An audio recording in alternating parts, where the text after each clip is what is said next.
Shalom, Bapak Ibu Saudara, Sobat Delima yang terkasih dalam Tuhan Yesus Kristus.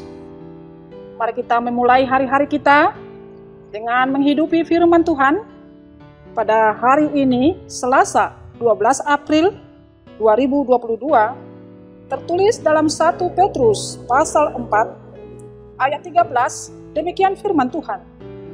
Sebaliknya, bersukacitalah sesuai dengan bagian yang kamu dapat dalam penderitaan Kristus, supaya kamu juga boleh bergembira dan bersukacita pada waktu Ia menyatakan kemuliaannya.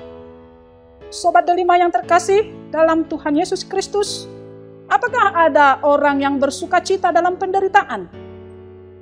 Siapakah dari antara kita yang betul-betul sukacitanya, kegembiraannya, kebahagiaannya tetap ada, sekalipun dia mengalami penderitaan dan kesusahan dalam kehidupannya? Sobat Delima yang dikasihi oleh Tuhan Yesus Kristus, firman Tuhan hari ini jelas menyapa kita supaya kita bersukacita dalam penderitaan. Memang penderitaan ini ada dua hal. Ada orang menderita karena dia mengundang penderitaan itu dalam kehidupannya dengan dia melakukan hal-hal yang bertentangan dengan kehendak Tuhan. Dia melakukan kejahatan, mencuri, memfitnah, membunuh, atau melakukan kejahatan-kejahatan yang lain. Dia mengundang sendiri penderitaan itu dalam kehidupannya. Bukan hal itu yang diminta dalam 1 Petrus ini. Bahkan dikatakan dalam ayat 15 dan ayat 16, janganlah ada di antara kamu yang harus menderita sebagai pembunuh, atau pencuri, atau penjahat, atau pengacau.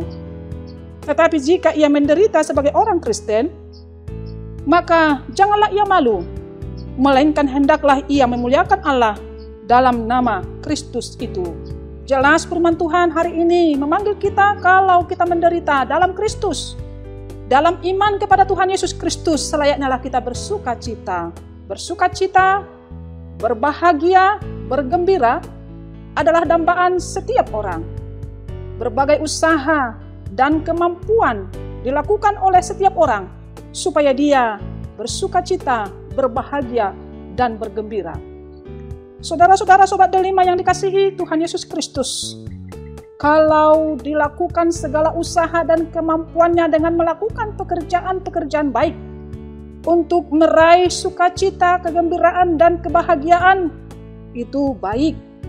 Tetapi apabila ada orang yang melakukan hal-hal yang tidak baik, melanggar firman Tuhan untuk mendapatkan sukacita, kebahagiaan, dan kegembiraan, itu merupakan suatu hal yang tidak baik.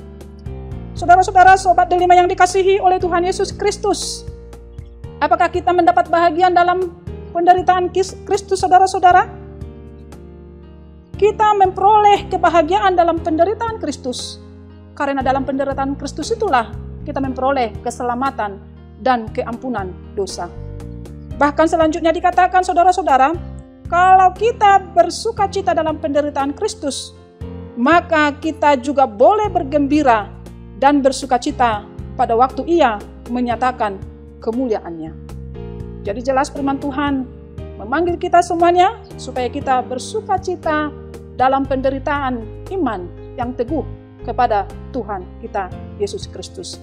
Dengan kita setia dalam mendapat bahagian penderitaan Kristus dalam iman kepada Tuhan Yesus Kristus di tengah-tengah kehidupan kita, maka kita boleh juga bergembira dan bersukacita pada waktu Ia menyatakan kemuliaannya. Selamat beraktivitas. Tuhan memberkati.